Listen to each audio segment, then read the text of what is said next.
So you're new to short-term rental Airbnbs and you want to know how you're going to make the most amount of money in 2024.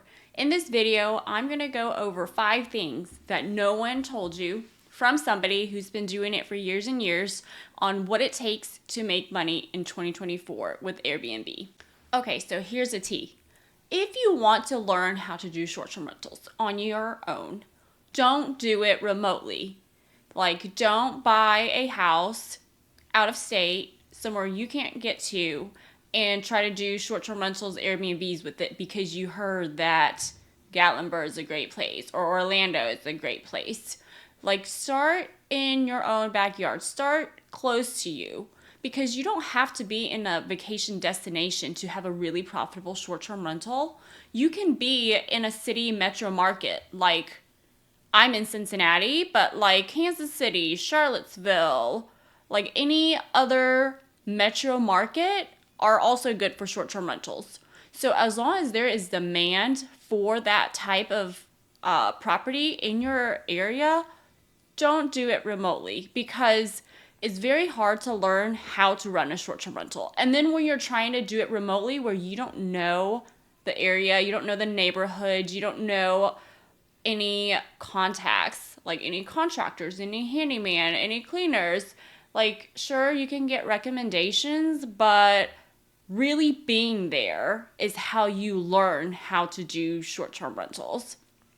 And the other thing I would say to not to do is fall into the trap of I'm going to hire a VA and I'm going to outsource everything.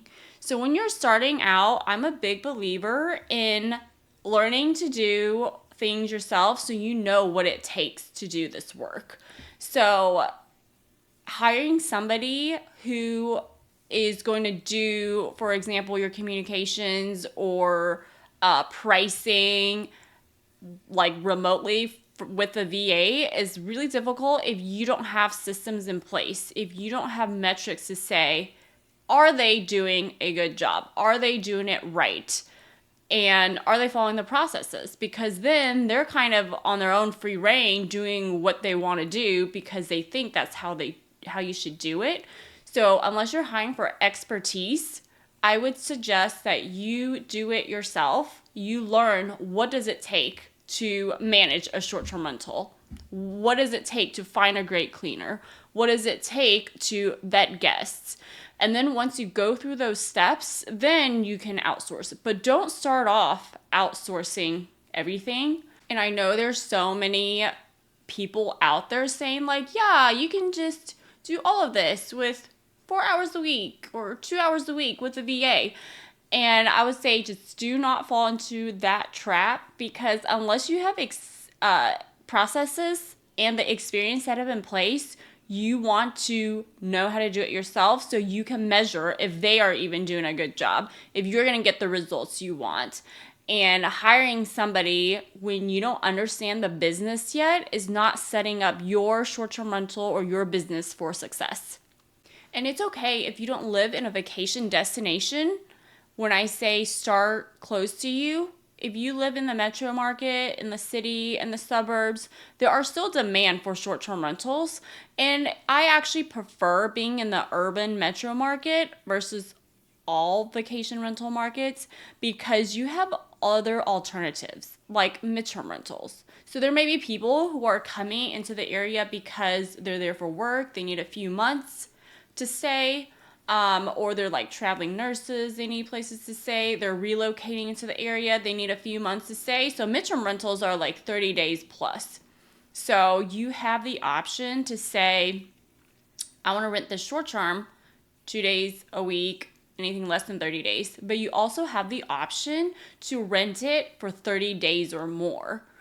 And that option makes it another way for you to make money, instead of just depending on travelers who are coming to the area for vacation.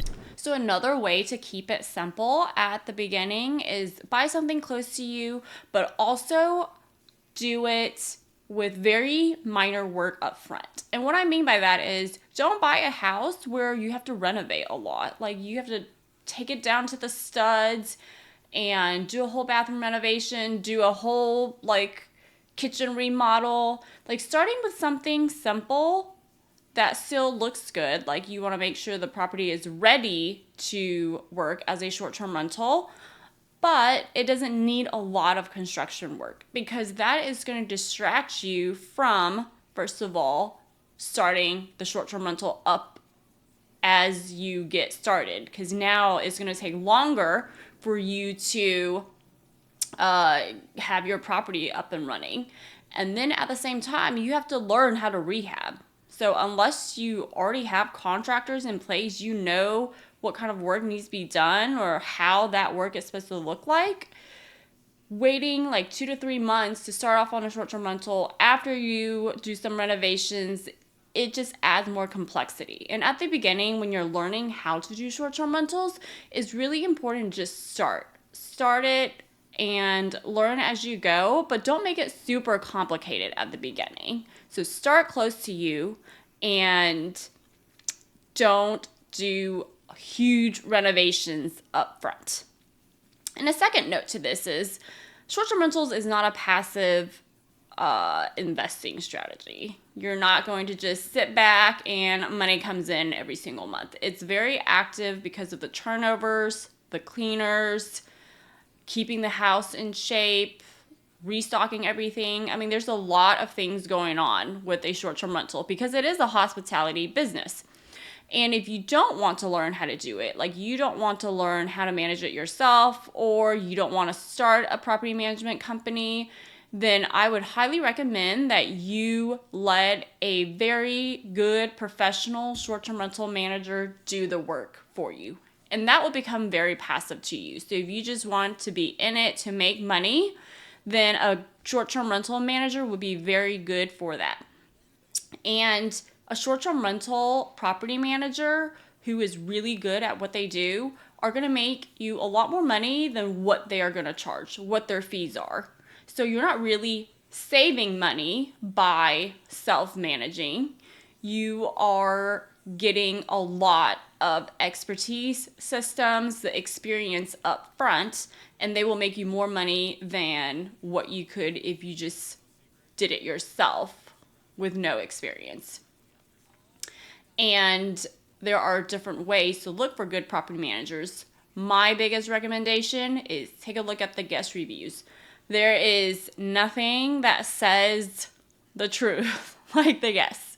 The guests are going to tell the truth about what they think about the property, what they think about the communication, the property manager. So if you go to their Airbnb profile or VRBO profile and it says, 4.9 stars, that's pretty good. If it's anything below that, 4.8 to 4.9, I think they're okay. They have areas to improve, but 4.9 above is ideal. 4.8 to 4.9 are still good. Property management companies like that are going to be able to actually bring you more money than if you were to manage it yourself. The second thing that nobody tells you is that cleaners do not replace you or a property manager. And this is the opposite of what so many people are saying because they self-manage and they just depend on their cleaners and rely on their cleaners to tell them things, that this is such a big misconception. So waiting for the cleaner to tell you when something is broken, when something is missing, when something needs to be replaced is not a system. That is not the way to consistently deliver 5-star guest experiences, because you are depending on one person's opinion on how things are, and you're expecting them to take a look at everything holistically, take a view of your property, of your operations, and know when something needs to be done. And that is not the role of a cleaner. Yes, there are going to be cleaners who are just do things above and beyond what a normal cleaner will. There are cleaners who are going to be really on top of your property, and they're going to tell you, you need this restocked, you need this to be fixed, you need this. But depending on them alone is not enough to be 5-star rated with guests. So because at this point, you're either depending on the cleaner or you're depending on the guest to tell you when something is wrong. And it is not the job of the cleaner and it is not the job of the guest to make sure that your property is at standards. So this is something I strongly believe in. You cannot depend on a cleaner or the guest to tell you when something needs to be done at the house. It is your responsibility as the owner, or you delegate that responsibility to a property manager to make sure that this property is up to the standards of what it means to be a great short-term rental, because they're going to be responsible for checking safety things like a smoke detector or the carbon monoxide detector. Like, cleaners aren't going to tell you, oh, somebody took out the battery for this smoke detector. Or they're not going to be able to make the decision and say like, okay, well, your walls haven't been painted for 2 years. Like, there's too many scuff marks. You need to touch up that wall. They're not going to be able to say like, oh, here are 10 wine glasses that used to be here, but now you only have 2. Like, you need to restock more wine glasses. Like, yes, there are cleaners who may be able to do that kind of stuff, but it is not enough to just depend on the cleaner and depend on their opinion of the situation without having systems in place. At the end of the day, nothing is going to replace you or a property manager walking through the property, seeing what needs to be done, making the decisions to say, this is what we're going to do, and maintain the standards for a great short-term rental. Like, nothing will replace people being on site who are vested in this property to know this is what it needs and make the decisions to update, repair, fix things. I have walked in through multiple properties where owners ask us to take over management from somebody. And when I walk through it, I know that nobody has been there inside that house. And all they have been doing is depending on the cleaner, because I see sheets that are just messy. I mean, there's hair everywhere. There's broken things. Like, nobody is going to be as vested as a really great property manager who cares about their reputation, or you as the owner.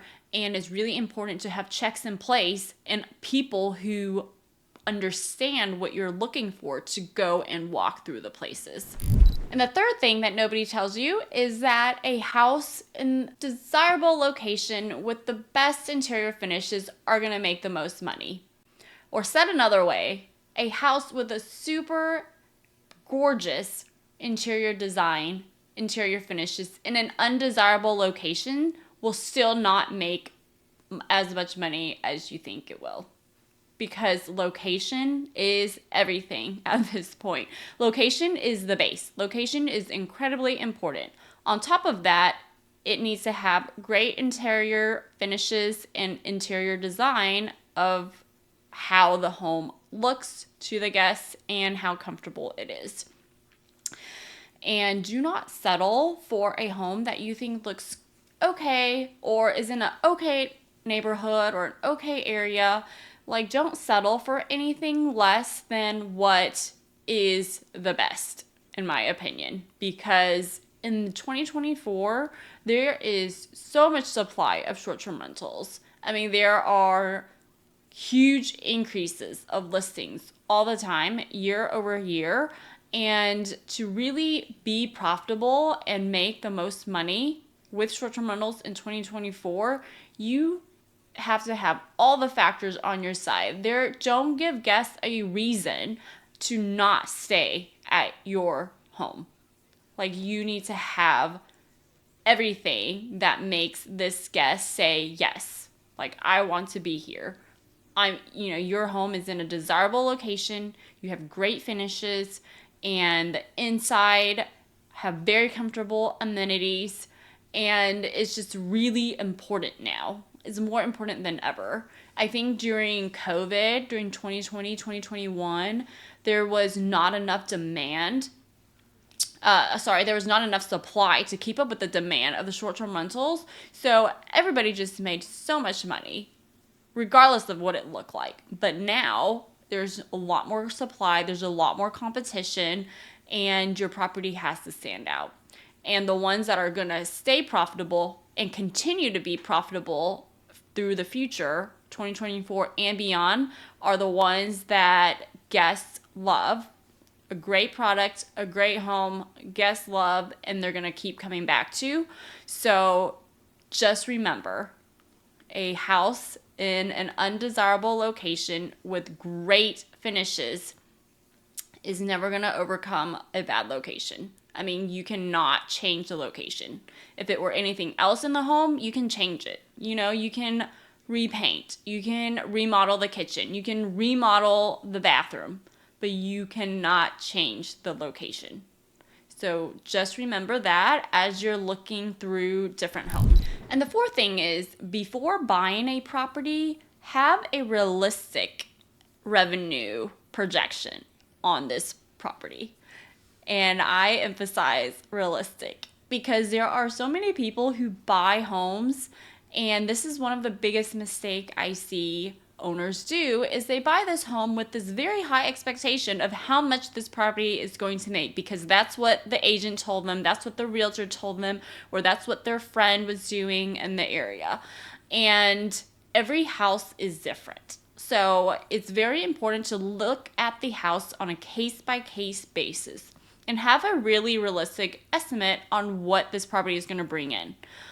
I have seen so many owners be super disappointed because they just spent so much money buying this house, and a year later, they're not making any money because on paper, what they've been told and the revenue projections are super high, but realistically, they're not getting that. So it's really important to know how much money is this property going to get from the beginning. And I also have to add, AirDNA is not the only way. Just because you bought an AirDNA subscription that tells you, this home is going to make $100,000 does not mean this home is going to make $100,000. AirDNA has its limitations, so it is not the only way to do it. There are multiple ways to evaluate a property, and I'm actually going to be doing a live masterclass on how to evaluate a property. And if you miss the live, it's okay. It is recorded, and I will have the link below. But evaluating properties are one of the most important things you can do before you buy a home. It's like understanding that short-term rental revenue is not consistent, is not a long-term rental, so you don't get that income every single month. There's going to be high season, there's going to be low season. There's going to be times where you maybe just get one reservation, but then there's going to be times where you get booked 3 months at a time with somebody. So being able to understand over 12 months, what is the average revenue I should expect? What is the expenses I should expect? And then come out and say, does that actually make sense for this home? Can I accept this home? If I know that maybe 1 or 2 months, I might not get anything. But in the high season, I'm going to be making a ton more money. Are you going to be okay with that? And if that kind of fluctuation does not sit well with you, then maybe just stay with a regular long-term rental.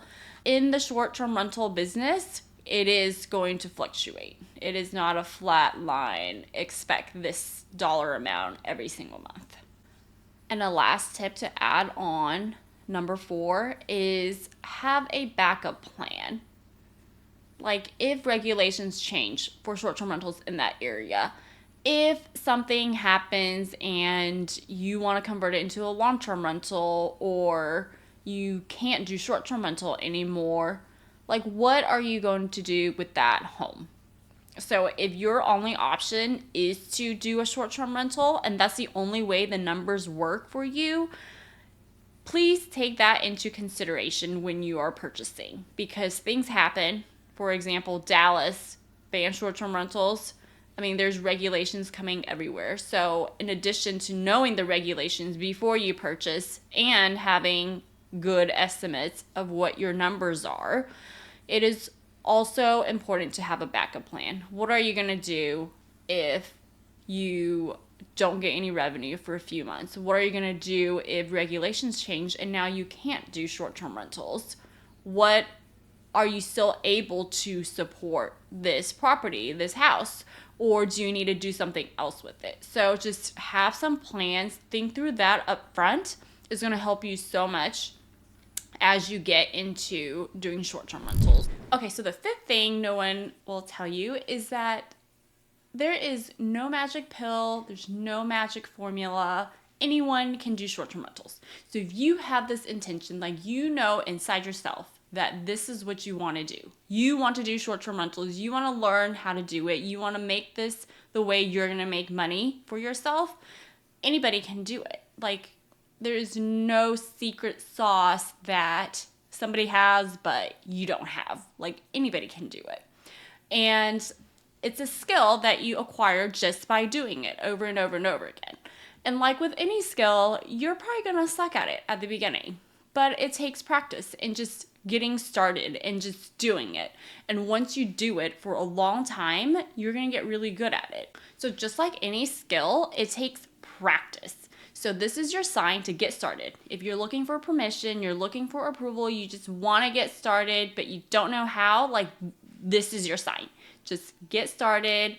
It takes practice, but you will get through it. And no one knows everything at the beginning, but you can be smart about where to start. Like, learn from people that are where you are, that have what you have. Don't just take advice from anybody. Like, verify that they actually know what they're talking about. And just learn and practice. And just start with one. That is, everybody starts with 0. Everybody starts with the first one. And that's all it takes to do well. And don't be afraid to do the opposite of what people might be saying, because you have to find what works for you. What works for me with short-term rentals was not the same as the course I took when I started. I took what I learned and then I made it better. I made it my own. And so you might want to wonder, like, what kind of skills do you need? So first thing is hospitality. Like, it's a customer service business. So it's about the guests. The guest comes first. How do you deal with complaints? Like, how do you expect their needs? So hospitality, customer service. If you have a customer service mindset, you will be super great at this. And the second thing is building systems and following systems. So that is a really important thing I learned from scaling to 30 properties is, like, what got you started is not going to get you to scale, because with 1 or 2, you could do different things to the property that you won't be able to do when you're at 30 or 50 or 100. So building the systems early on is going to be important, and it's going to be really boring, but it is necessary if you want to continue to scale. And the third thing is the numbers. Like, knowing the finances of your business, knowing the finances of the property is really important, because you want to know how are you doing versus your expectations when you first bought the property. Like, how does it compare? How are your property doing now? Like, are you actually making money? What can you improve to make more money? So knowing the numbers is important, like knowing what works, what doesn't.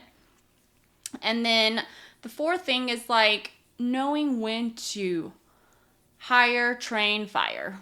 So firstly, just starting with cleaners.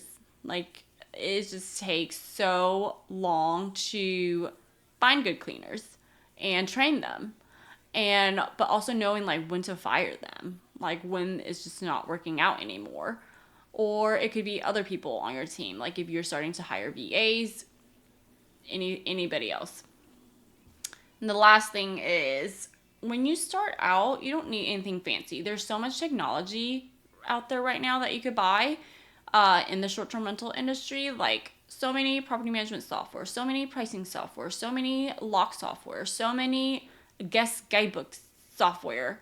Like, if you wanted to, you could subscribe to like a million different things. But at the end of the day, what do you actually need? What functionality do you need? What do you actually need right now to get started with one thing? And I always say less is more. Like, don't make things complicated, more complicated than it needs to be. Like when you first start, you really could just sync between Airbnb and VRBO. I mean, that's the two platforms to be on, and just having the calendar sync is sufficient for now. Like you don't need to have a fancy software to do that for you. You could be scrappy at the beginning. And then as you scale, you improve and add on different things. But don't let that be a reason why you don't get started. And don't let that complex system or everybody talking about systems and technology be a reason why you also spend unnecessary money at the beginning, when the first thing to do is just get started, test things out, try things out. So let me know if this helped you, and leave comments below if you have any questions or anything else you want to know. And my name is Yiwei, and I'm going to be sharing my entire journey from 0 to 27 plus short-term rentals and mid-term rentals in Cincinnati, Ohio for the last 4 years. And I currently have a 7-figure annual booking revenue, and I have been through so much that I just want to share my journey with you so you can avoid everything I did wrong. So thanks for tuning in.